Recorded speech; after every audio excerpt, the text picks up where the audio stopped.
Assalamualaikum warahmatullahi wabarakatuh. Bismillahi alhamdulillah wa astaghfirullah. La haula wa la quwwata illa billahi amma ba'du. Para kiai, para ulama, para habaib yang saya hormati dan saya banggakan,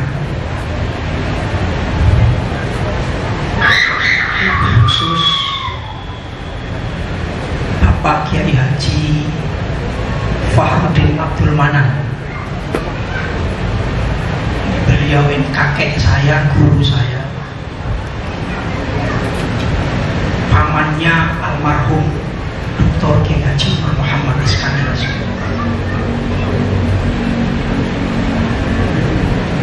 Bapak Kiai Haji Ahmad Ghazali yang saya hormati, yang terhormat Bapak Kiai Haji Anwaruddin Askandar yang hari ini hadir secara virtual, Ibunya Nur Jazilah Iskandar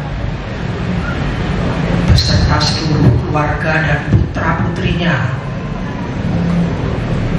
tanpa hadir di sini, Gus Ayus, Gus Hasan, Gus Aab, dan alhamdulillah sekarang sudah jadi kiai-kiai muda yang hebat-hebat. Kita doakan mudah-mudahan beliau ini diberi kekuatan lahir batin untuk bisa melanjutkan perjuangan almarhum, melanjutkan cita-cita almarhum untuk menjadikan pesantren Asyidiyah ini sebagai pesantren abadi.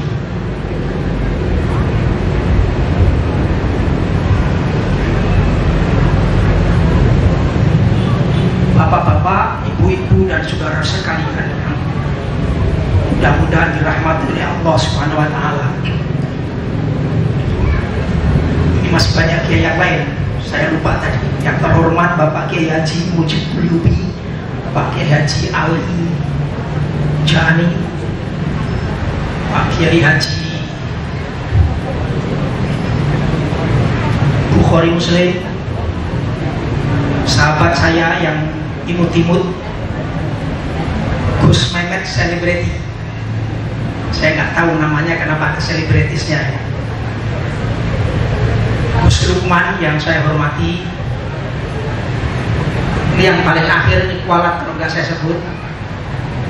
Saudara saya kadang-kadang jadi musuh saya, Bapak Kiai Haji Arifin Junaidi. Orang sering keliru. Jadi kalau melihat foto saya sama fotonya Pak Kiai Arifin itu sering keliru, kecuali kalau copot peci baru orang tahu.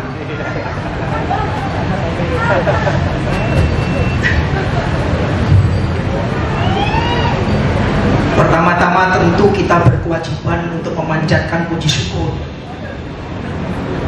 kehadirat Allah Azza wa Jalla yang atas rahmat, taufik, dan kekuatan yang diberikan, alhamdulillah, pada malam hari ini kita bisa bermuajahah dan bersilaturahim. Mudah-mudahan silaturahim dan kehadiran Bapak Ibu sekalian pada malam hari ini akan semakin memperkuat kesaksian kita bahwa almarhum insya Allah min ahlil jannah. Beliau orang soleh yang penuh kebaikan, dan karenanya kami yakin, seyakin-yakinnya bahwa almarhum wafat dalam keadaan husnul khotimah.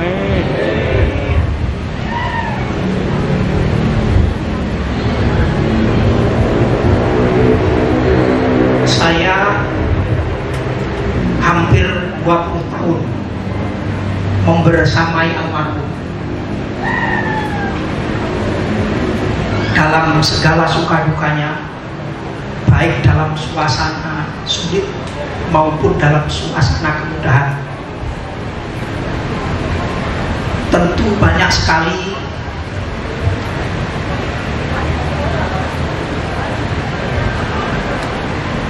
catatan-catatan penting yang menarik untuk diceritakan, menarik untuk dikenang, bahkan menarik untuk dijadikan sebagai proses atau sesi pembelajaran bagi semua kita,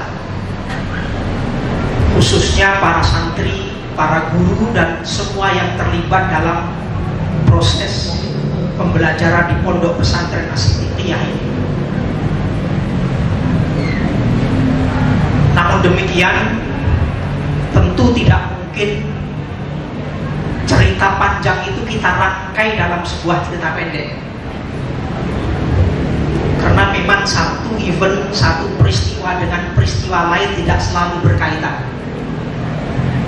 Karenanya saya berharap mudah-mudahan ada di antara kita, ada di antara para alumni yang ke depan bersedia untuk menulis, mendokumentasi. Selama ini sudah ada buku biografinya yaitu almarhum yang ditulis oleh Amin Idris, wartawan terbit, sahabat saya, tapi tidak terlalu serius. Banyak sekali peristiwa-peristiwa penting yang harusnya digali itu nggak tercover. Padahal jika itu disajikan dengan dimensi kedalaman yang cukup, insya Allah akan menjadi pelajaran penting untuk santri-santri As-Siddiqiyah, para guru-guru asatidz As-Siddiqiyah, dan kita semua.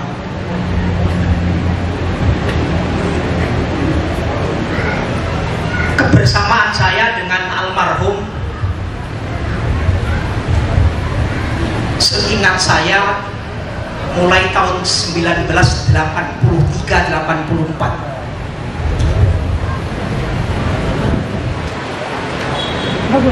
Beliau baru saja menikahi Bu Nur Jazilah sebagai mahasiswa tahun-tahun terakhir di PT IGI. Itu seniornya Pak Mujib Kulibu. Jadi hari itu beliau memboyong istrinya dari Malang ke Jakarta, dan beliau belum punya apa-apa, jangankan mobil motor pun juga belum punya.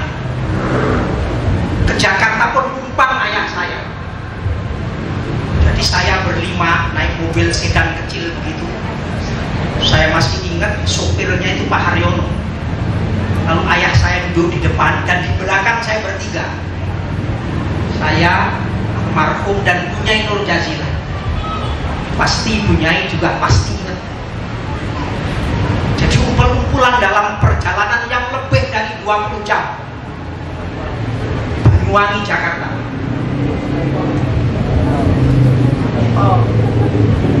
Sekitar 23-24 jam lah kira-kira. Tentu banyak sekali hal-hal menarik. Saya yang baru lulusan Madrasah Aliyah, Bu Nyai sebagai wanita yang baru dinikahi, banyak dalam posisi sebagai pendengar di mobil selama 20 jam ini. Tapi yang menarik, banyak hal-hal besar yang dibicarakan antara ayah saya Ki Haji Muhammad Thohir dengan almarhum, mulai dari bicara soal pesantren dan impian-impian beliau untuk menaklukkan Jakarta, ingin agar di Jakarta, kota besar ini, hadir pesantren Nahdlatul Ulama. Waktu itu memang belum muncul pesantren dengan merek Nahdlatul Ulama di Jakarta. Yang kita dengar baru As-Syafiyah, Darun Najah At-Tahiriyah, bicara soal politik kebangsaan, bicara soal Nahdlatul Ulama, bicara soal Kiai Itham Khalid. Saya cuma menganalisis, saya cuma dengar. Tapi hati saya mengatakan, lihat impian-impian beliau yang disampaikan dalam pembicaraan yang panjang. Sebagai anak kecil saya yakin, saya panggilnya Pak Demat, saya yakin Pak Demat ini pada saatnya jadi orang besar. Dan sekarang setelah berjalan, atau katakanlah 20 tahun kemudian, yang jadi kretek hati saya itu dibuktikan oleh beliau. Beliau tidak hanya jadi orang besar, tapi juga meninggalkan warisan besar. Pondok Pesantren As-Siddiqiyah ini.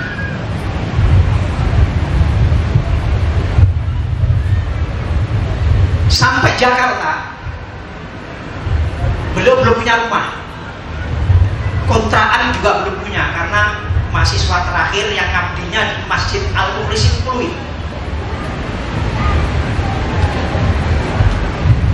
Malah ketika di Pluit, saya bersama ayah saya dengan Bu Nyai diajak ke rumah namanya Pak Heru Suko. Itu penguasa Pluit waktu itu. Biasa, Kiai Nur memang jago untuk menguasai keadaan. Meminta ayah saya untuk menyerahkan beliau, padahal tanpa diserahkan Kiai Nur itu sudah menguasai Pluit. Tapi meminta ayah saya, tolong saya dipasrahkan kepada Pak Heru Suko. Ya, itu jagonya beliau. Karena Yai Nur itu belum punya rumah, dari almarhum punya rumah, beliau titipkan istrinya di kakak saya. Pasti beliau juga masih ingat. Dan kakak saya sendiri juga belum punya rumah. Jadi saya punya kakak namanya Ibu Mursidah Tahir. Waktu itu mahasiswa angkatan pertama di Institut Ilmu Al-Quran. Kos itu kontrak di Kampung Hutan namanya. Saya tidak tahu bagaimana hatinya Bu Nyai sebagai orang yang baru datang di Jakarta dititipkan. Tapi ada hal-hal yang menarik, karena memang Mbak Nur itu dari dulu sudah akrab dengan almarhum. Dan Bu Nyai itu adik tingkatnya kakak saya di Jukir, sehingga pasti nggak ada persoalan-persoalan. Baru setelah akad siap, beliau ngontrak lagi di Joglo. Di Joglo bersama dengan Pak Syahrul Munir, alumni PTIG. Setelah itulah saya diajak ke sini. Tempat ini masih rawa-rawa begitu, jalannya masih kecil. Di mana-mana yang terlihat kebo ya Pak. Kebonya itu banyak sekali. Punya bos. Yai Nur berangkat untuk membangun pesantren ini bukan dari nol, tapi dari minus. Iya, banyak orang berjuang itu dari nol, tapi beliau berjuang benar-benar dari minus. Karena yayasan ini dulu namanya Yayasan Ukhuwah Islamiyah. Dalam keadaan punya hutang, diserahkan kepada beliau. Masaksinya beliau ini. Saya hanya ingin menyampaikan apa yang saya tahu. Ada yang saya kagumi dari pengabdian beliau. Begitu memulai pesantren ini, itu hanya ada satu santri namanya Iskandar dari Lampung. Baru beberapa minggu kemudian ada santri lagi perempuan namanya Rohana dari Kuningan Cirebon. Yang menarik, punya satu santri tapi ada 3 ustadz di sini. Ustadz itu kuliah di PTIG, saya lupa namanya Mas Jazuli ya Pak. Dan kita mulai pesantren ini dengan ngajarin anak-anak kecil, karena belum banyak santri. Anak-anak kecil sini ngajar tiap hari Minggu, baca Qur'an gitu kira-kira. Satu hal yang beda almarhum ini, ngajar satu anak yang namanya Iskandar itu sama seriusnya dengan ngajar 1000 santri. Serius. habis subuh itu diajar sendiri selama berjam-jam. Ketika waktunya tahajud, beliau bangunin sendiri jamaah walaupun cuma dengan 2-3 orang. Jadi beliau ini memang membesarkan Asidikiyah ini dengan hati dan dengan keteladanan. Jadi 2 kata kunci dengan hati dan keteladanan inilah yang membuat Asidikiyah di mata saya begitu berkah. Santrinya menyebar di mana-mana dari Aceh sampai Papua. Karena di beberapa tempat kalau saya datang ada saja santri yang datang. Saya bahkan pernah sama beliau ketika masih sugeng pergi ke Palangkaraya di Kalimantan Tengah sama Pak Mamit Marjono, Dirjen UKM Kementerian Koperasi. Sampai Palangkaraya harus naik lagi perahu 5 jam di Sungai Kapuas, salah satu sungai terbesar di sana. Bayangkan beliau, saya orang kampung begitu. Kalau orang sekarang kan naik perahu begitu dengan kesiapan pakaian yang macam-macam. Kita pakai ustaz aja.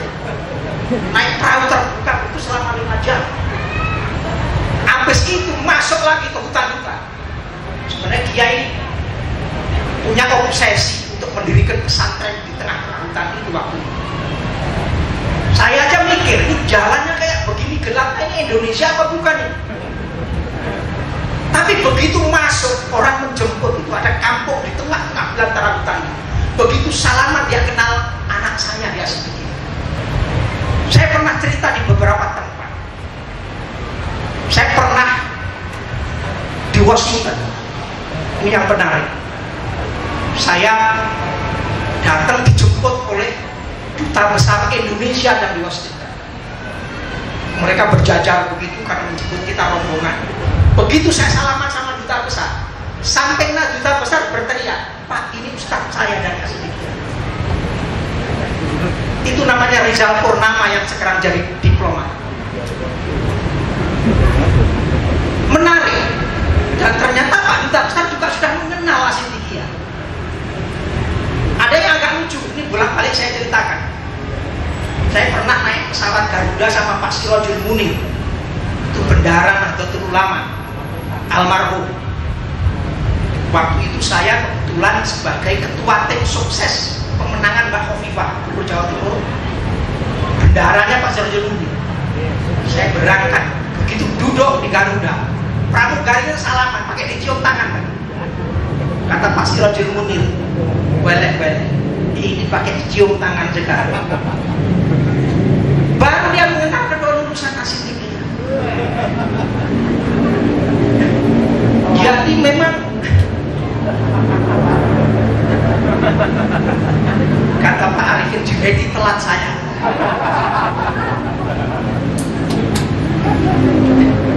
Jadi itu saya kira memang berkahnya itu sudah mengalir sampai jauh.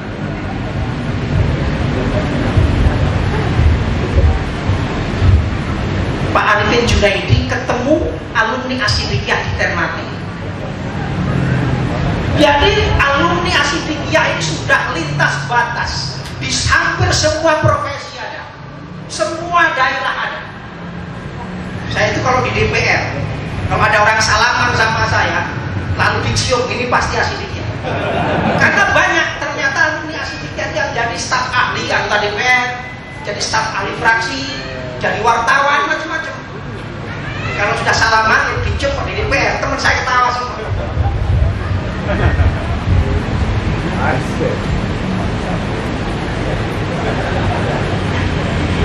Jadi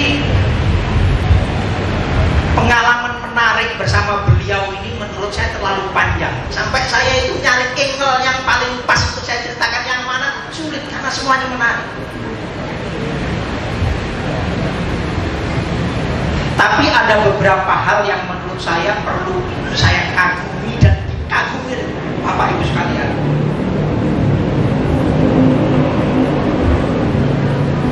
Almarhum ini punya kekuatan fisik, kekuatan mental dan spiritual yang lebih dari rata-rata orang.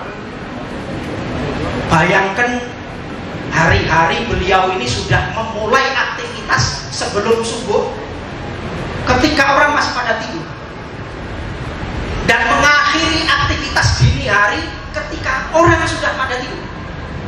Itu beliau, itu setiap hari. Tidak jarang beliau sebelum subuh itu sudah nelpon saya, kadang-kadang nelpon Pak Mujib. Habis sholat subuh panggil-panggil lagi, orang sudah rapat. Ini asik ya waktu itu, karena beliau itu selalu serius. Saya bilang tadi, santri satu saja seperti menghadapi santri 1000, apalagi menghadapi santri 1000. Kita itu seperti siaga satu terus. Betul, siaga satu terus. Jam 7 sudah rapat, jam 11 agendanya sudah soal lain lagi, sudah diingat. Jadi belum saya baca, tapi saya sudah tahu ini waktunya habis. Terima kasih. Saya memang tadi sudah bilang tidak mungkin menceritakan hal-hal yang terlalu panjang karena ini forumnya juga sangat pendek. Tapi yang paling akhir, kebersamaan saya masih belum berakhir, karena beberapa hari sebelum beliau meninggal, beliau panggil saya. Panas, saya mau ketemu di mana saja sama. Saya sedang di BSD. Kalau gitu saya ketemu di BSD. Di mana ya terserah sampai. Itu yang nelpon kan siapa itu supirnya, siapa namanya? Telepon terus dikasih beliau. Setelah saya ketemu, saya baru ingat, baru tahu bahwa beliau itu berwasiat. Panas, saya pesan banyak hal tolong ditulis, dan sampai hari ini wasiat itu belum saya buka. Insya Allah dalam beberapa hari ke depan wasiat ini akan saya serahkan kepada keluarga. Saya juga tidak tahu, saya belum pernah bicara dengan siapapun. Ini yang bagi saya sebagai tanda kedekatan yang paling tinggi komunikasi saya dengan beliau. Sebab saya memang bekerja sama dalam jarak komunikasi yang sangat dekat. Saya kira itu saja dulu. Pak Mujib sudah diingatkan, jangan sampai diingatkan kedua kali.